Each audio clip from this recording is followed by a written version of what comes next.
जैसा कि examination 2024 and 15 में आया था बीएससी फर्स्ट सेमेस्टर मैथमेटिक्स में कि define limit of a function and evaluate limit x tends to 0 x into sine 1/x।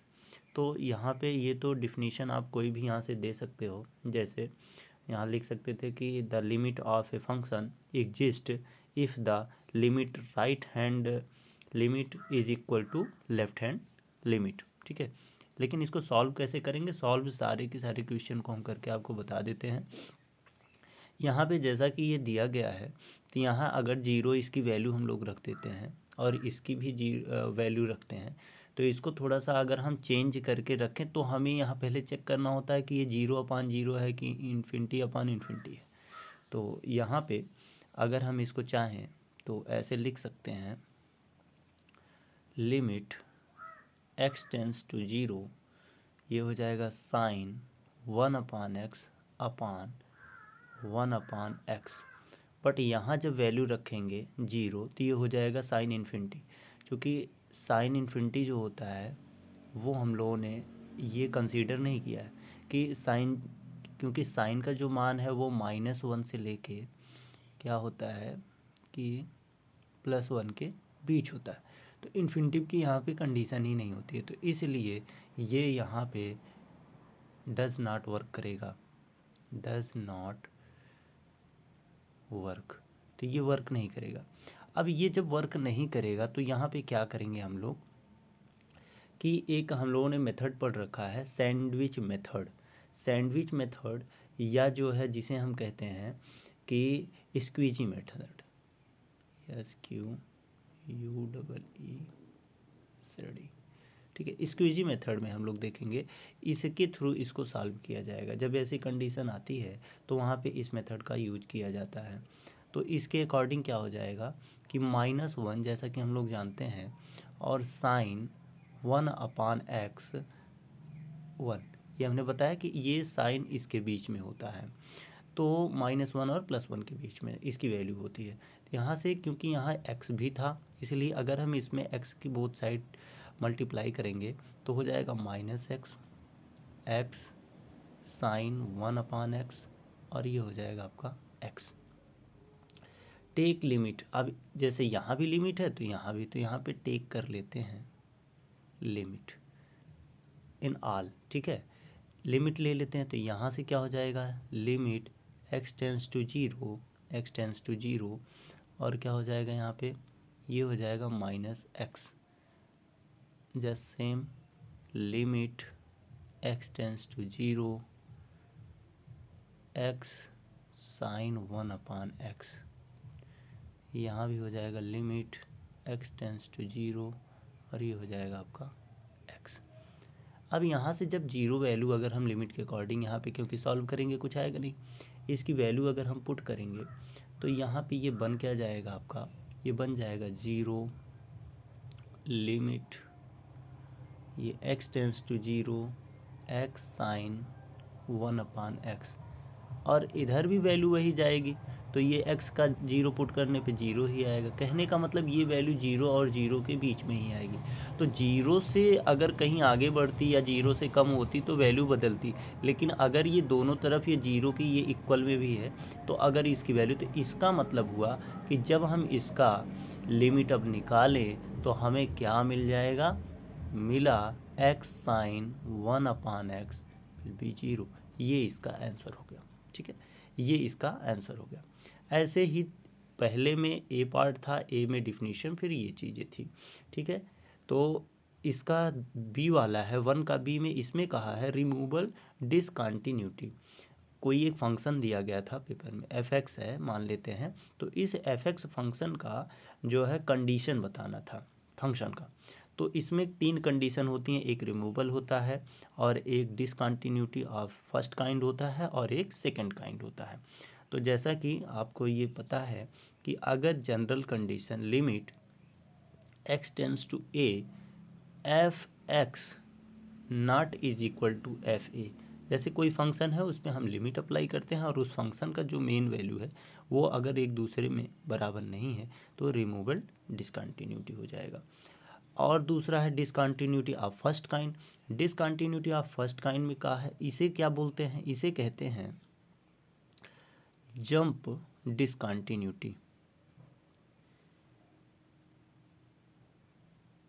Jump discontinuity कहते हैं। जंप डिसकंटिन्यूटी में क्या होगा, यहाँ पे आपने लिमिट एक तरफ लिया दूसरी तरफ नहीं लिया।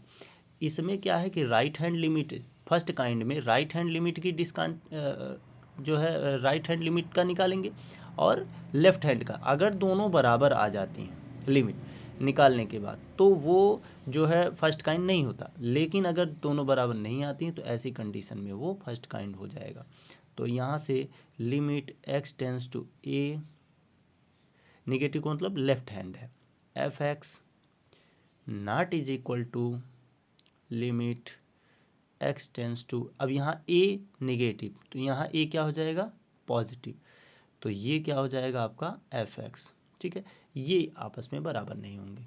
इसका क्या मतलब हुआ, इसे अगर अलग से जाने तो ऐसे भी जान सकते हैं कि जैसे इस बेस से अगर लिखना चाहें तो फ्रॉम लेफ्ट हैंड के अकॉर्डिंग लिखें तो limit x tends to A, negative sign है, F X not is equal to F A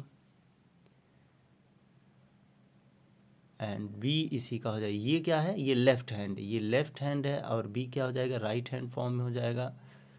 from right hand limit x tends to A, positive पे अगर देखेंगे तो F X not is equal to F A, ये take limit है, इस पे limit लिया जा रहा है तो ये इसके बराबर, ठीक है, नहीं होगा। तो ये कंडीशन है, आप लोगों को बस इतना ही लिखना था कि लिमिट अगर negative, limit positive not is equal to, ये हो जाता फर्स्ट काइंड का, ये अलग से लिखने की कोई ज़रूरत नहीं थी। अब सेकेंड काइंड में अगर आते हैं तो यहाँ पे क्या होगा, both left and right hand limit does not exist, ये एग्जिस्ट नहीं करती है ना तो राइट पे ना ही लेफ्ट पे।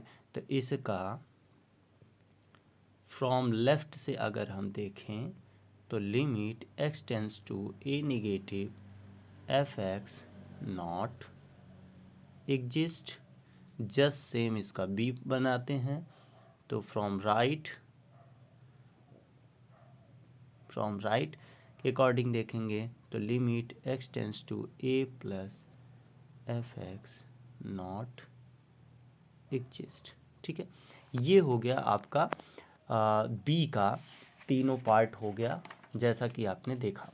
इसके बाद अगला क्वेश्चन था रॉले थ्योरम था। रॉले थ्योरम तो आपको पढ़ाया गया है, आप जानते हैं कि इसमें अगर कोई फंक्शन दिया गया है y is equal to F X, कोई फंक्शन है तो उसकी कुछ कंडीशन होती है कि यहाँ पे जो डोमेन होगा, डोमेन इसका जो होगा, या पहली कंडीशन लिखते हैं कि F A is equal to F B, ये कंडीशन होती है। और यहाँ पे जो दूसरी कंडीशन हम बना ले तो कोई भी आगे पीछे आप लिख सकते हैं कि ए और बी क्लोज इंटरवल में अगर है तो ये क्या होगा, इन द कॉन्टिन्यूअस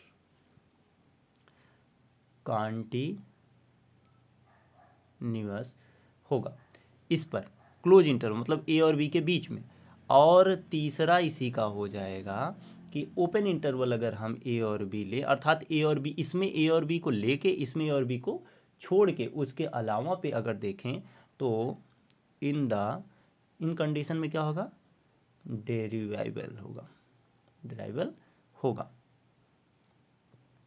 ठीक है, तो इस पे डेरिवेबल होगा, इस पे ये कंटिन्यूअस होगा और F A is equal to F B होगा। इसका अगर ग्राफ में आप अगर इसको देखते हैं, ग्राफ के अकॉर्डिंग देखते हैं तो मान लेते हैं यहाँ ए है, यहाँ पे आपका बी है, तो इसी बीच में कहीं सी होगा तो एफ डैश जो सी होगा इज इक्वल टू 0 होगा। इसका मतलब है कि अगर मान लेते हैं हम कोई यहाँ पे बिंदु ए और बी के अकॉर्डिंग इस तरीके से बनाते हैं, तो इसका जो एफ डैश सी का फॉर्म होगा ये इस तरीके से इसको टच करता हुआ जाएगा और यही आपका सी होगा। इसका मतलब जो ए बी है इस लाइन के ये लाइन जो है ये इस लाइन के पैरेलल होगी, इसका कहने का मतलब है। तो ये क्या कहलाएगा आपका रोले थ्योरम हो जाएगा।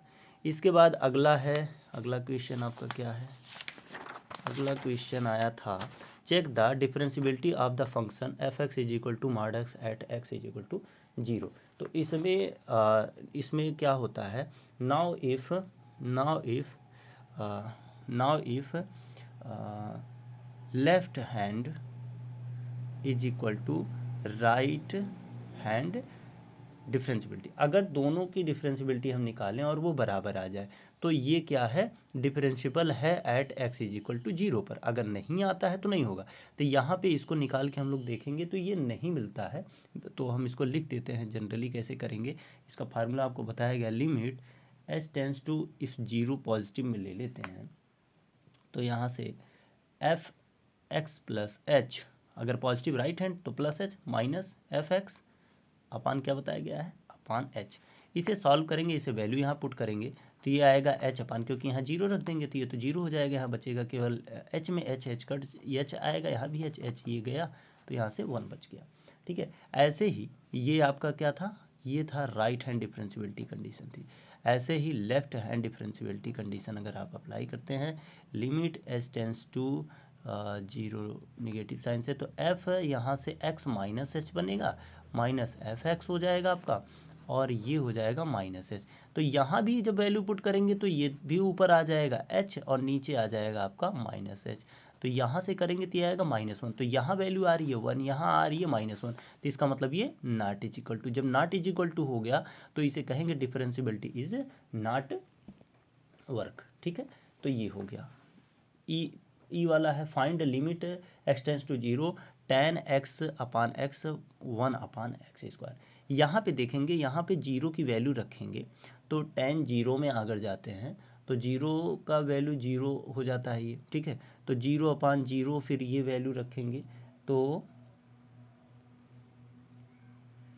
यहाँ से ये वैल्यू जो निकल के आएगी ये बनेगा आपका 1 पावर इन्फिनिटी फॉर्म में बन जाएगा, 1 पावर इन्फिनिटी फॉर्म में। क्योंकि यहाँ पे हम लोग जानते हैं कि limit X tends to if 0 है, कोई फंक्शन एफ एक्स है और यहाँ पे आपका जी एक्स है।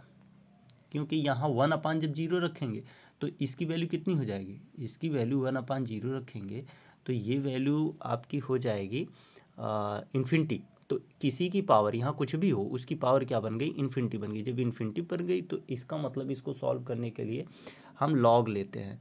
तो लॉग बेस से जब हम लेते हैं तो हमें लॉग से मिल जाता है ई, और जब ई मिल जाता है तो हम इसी ई की पावर पे लिमिट ले लेते हैं। तो लिमिट एक्स टेंस टू 0 और ये हमारा फार्मूला एक बन जाता है g x minus F x minus 1।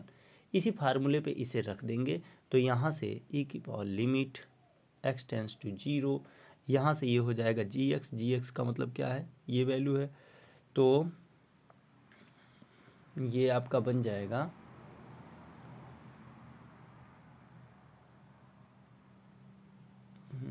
ये बन जाएगा 1 upon x square, 1 upon x square tan x minus 1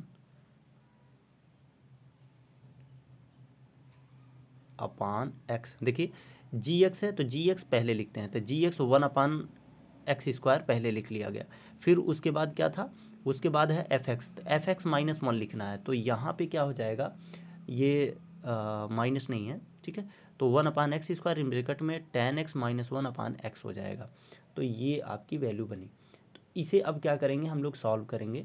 इसे सॉल्व करेंगे तो आएगा क्या, यहाँ से e limit of x tends to 0, ये देखिए x यहाँ है एक्स स्क्वायर है तो ये एक्स क्यूब हो जाएगा, लेकिन ये जो 1 है ये ओवरऑल में है, मतलब पूरे में माइनस लगा के है, तो ये x यहाँ जाएगा तो हो जाएगा tan x माइनस एक्स अपान एक्स क्यूब हो जाएगा ये। ठीक है, ये हो गया इक्वेशन फर्स्ट। अब यहाँ पे देखेंगे, अगर यहाँ पे फिर वैल्यू रखी जाती है तो लिमिट आपकी कितनी है, लिमिट है x टेंस टू 0 और ये हो जाएगा tan x माइनस एक्स अपान एक्स क्यूब। ठीक है, ये हो गया। अब यहाँ पे अगर 0 रखते हैं तो 0 का 0 हो जाएगा माइनस 0 और ये 0/0 फॉर्म बन जाएगी, 0/0 फॉर्म बन जाएगी। ठीक है, 0/0 फॉर्म बन जाएगी। तो यहाँ पे इसको फिर से हमें चेंज करना होगा। तो ये क्या है कि इसका हम लोग कर देते हैं, 0/0 फॉर्म बन जाती है तो एल हॉस्पिटल रूल लगा देते हैं, एल हॉस्पिटल रूल लगा देंगे। एल हॉस्पिटल रूल लगा देंगे तो ये बन जाएगा ई की power limit x tends to 0 और ये हो जाएगा आपका sec square x minus 1 upon 3x power 2। ठीक है, डिफरेंशियल करना है। ठीक है, ये बन जाएगा। ये बन जाएगा जब आपका, तो यहाँ पे ई की power limit x tends to 0, ये आप यहाँ सेक स्क्वायर माइनस 1 को क्या लिख सकते हैं, tan स्क्वायर x लिख सकते हैं और ये हो जाएगा 3x स्क्वायर। अब फिर इसे सॉल्व करते हैं, तो इसे सॉल्व करने में अब वैल्यू देखें तो क्या हो जाएगी, 1/3 है, कांस्टेंट वैल्यू 1/3, हम चाहे तो बाहर कर सकते हैं। तो ई की पावर वैल्यू ही पुट कर लिया जाता है 1/3 बाहर करके इसको। तो tan x यहाँ 0 रखेंगे तो tan 0 1 और ये नीचे है x स्क्वायर, तो यहाँ से इसकी value tan square x upon x square, तो किसी चीज़ की जैसे tan x अपान एक्स ये बन जाएगा 1/3, यहाँ कर लेते हैं, इसकी वैल्यू 1 बन जाएगी क्योंकि tan x अपान एक्स अगर हम करें, क्योंकि tan का स्क्वायर है और x का स्क्वायर, 1/3 निकाल लेंगे तो ये वैल्यू हो जाएगी, tan x अपान एक्स की वैल्यू होती है 1, तो यहाँ से e की पावर 1/3, ये इसका आंसर बन जाएगा। ठीक है, इसी तरीके से कुछ और आए थे सॉल्व करना था, जैसे इसमें कोई भी एक दो बता दे। ये सक्सेसिव डिफरेंशिएबिलिटी की क्वेश्चन था, दिया था right the following value of following. तो इसमें कुछ नहीं, बहुत आसान सा था, जैसे कि करना बस इतना था कि y इज इक्वल टू, हमें इस चीज़ को y इज इक्वल टू मान लेना था, 1/ax प्लस b मान लेना था। अब ये अगर मानेंगे तो ये y इज इक्वल टू हम लिख सकते हैं ax प्लस बी की होल पावर -1 लिख सकते हैं। अब इसका 1 टाइम कर लेते तो ये हो जाता -1 और फिर इसका हो जाएगा ax प्लस बी और ये -1 -2 हो जाएगा। तो इस तरीके से, और इसका जब पूरे का करेंगे तो इसके साथ एक आ जाएगा a भी आएगा, ध्यान ये होना चाहिए कि a भी आएगा। ठीक है, तो ये चीज़ें आपकी आ जाएंगी। इसी के बाद इसका y2 निकाले, हमने बताया था कि 3 बार कम से कम करिएगा, -1 हो जाएगा, -2 हो जाएगा, फिर ये हो जाएगा ax plus B whole power -3, फिर ये हो जाएगा a2, फिर हमने कहा था 3 बार, तो 3 बार इसको भी करेंगे, -1, फिर -2, फिर -3, फिर ax plus B whole power -4 a power 3। अब हमने कहा था अब करने की आवश्यकता नहीं है, इसी बेस से इसको अब हम लोग बना लेते हैं। तो यहाँ अगर 1 2 3 करे थे, n कर लेते हैं, तो n इज इक्वल टू में क्या बनेगा, ये बन जाएगा -1 पावर n और ये n फैक्टोरियल, क्योंकि 1 2 3 हो जाएगा और माइनस का एक ये जनरल कंडीशन बन जाएगी, क्योंकि यहाँ देखिए प्लस आएगा, यहाँ माइनस आएगा, फिर यहाँ करेंगे तो फिर माइनस आएगा, तो n की पावर 1 2 3 जैसे रखेंगे वैसे माइनस प्लस ये बनता जाएगा। तो ये हो गया इतना आपका, तो ये हो जाएगा ax प्लस बी -n-1 और a की पावर n, ये कंडीशन आपकी बन के आ गई। ऐसे जस्ट सेम इसको भी करेंगे, इसको एक बार बता देते, y इज इक्वल टू ये हो जाएगा log ax प्लस बी। ठीक है, log ax प्लस बी। अब इसी को क्या कर लेंगे, इसका y1 करना है हमें, तो 1/ax प्लस बी हो जाएगा। अब 1/ax प्लस बी हो जाएगा और इस log के साथ है ना, तो इसका अलग से करेंगे तो गुणे में a बनेगा, तो ये हुआ y1। अब इसी का y2 निकालेंगे, एक और निकाल देते हैं, तो -1 यहाँ हो जाएगा a into A upon ax plus B power -2। Just same ऐसे इसका बनेगा, इसका जो मान बन के आएगा वो थोड़ा सा बड़ा मान बनेगा, फिलहाल उसे आप करके देख लीजिएगा, आई होप वो बनेगा।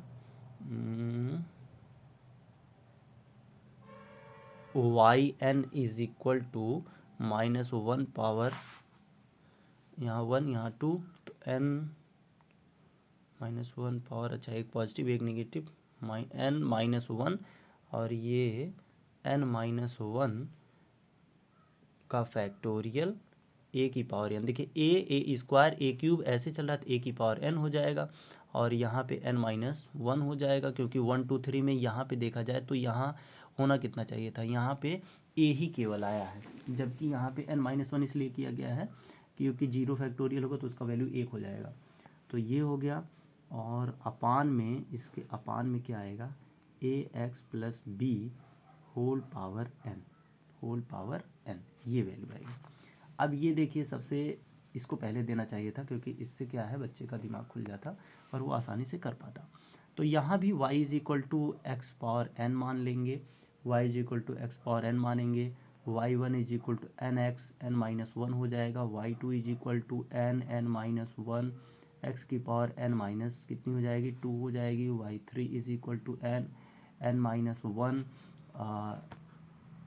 x की पावर n-3 हो जाएगी। तो यही हमने बताया था 3 टाइम करिएगा, 3 टाइम करेंगे तो ये हो जाएगा yn इज इक्वल टू, ये कितना, ये बन रहा है आपका n-1 n-2 dot dot dot dot, ये 3 2 1 ऐसे घटते हुए बन रहा है। तो इसको हम लोग क्या लिख सकते हैं, फैक्टोरियल n। तो इसका आंसर क्या आ गया, फैक्टोरियल n आ गया। ठीक है, तो ये तीनों सॉल्व हो गए। इसके बाद है Gauss diversion theorem. Gauss diversion theorem क्या करती है, कहती है कि अगर integral of surface any vector a into D S है, तो यह जो होता है वो integral of volume derivative of उसी वेक्टर का जो है डेरिवेटिव ऑफ वॉल्यूम के अकॉर्डिंग होता है। तो ये हो गया आपका। ठीक है, इसके बाद अगला है, कौन सा क्वेश्चन है भाई आपका, ये है write down the formula of the radius. इसमें सिर्फ फार्मूले लिखने थे थोड़ा सा। ये p इज इक्वल टू लिखाया गया है 1 प्लस dy अपान डी एक्स, इसकी होल पावर 2 और पूरे की पावर 3/2 होती है, और अपान d2y अपान डी एक्स स्क्वायर। इसको देखिए शॉर्ट फॉर्म में ऐसे भी और करके लिख सकते हैं कि p is equal to 1 plus y1, ये dy/dx को y1 हम लोग लिख सकते हैं, इसकी पावर 2 और पूरे की पावर 3/2, और ये इसको हम लिख सकते हैं y2 पावर 2। ठीक है, इस तरीके से इसको लिखा जा सकता है। पोलर कर्व की बात करते हैं। पोलर कर्व में p इज इक्वल टू होता है, ये भी पोलर कर्व p, तो यहाँ r² प्लस r1² की whole power 3/2 upon r² plus 2r1² minus r1r2, ये हो गया।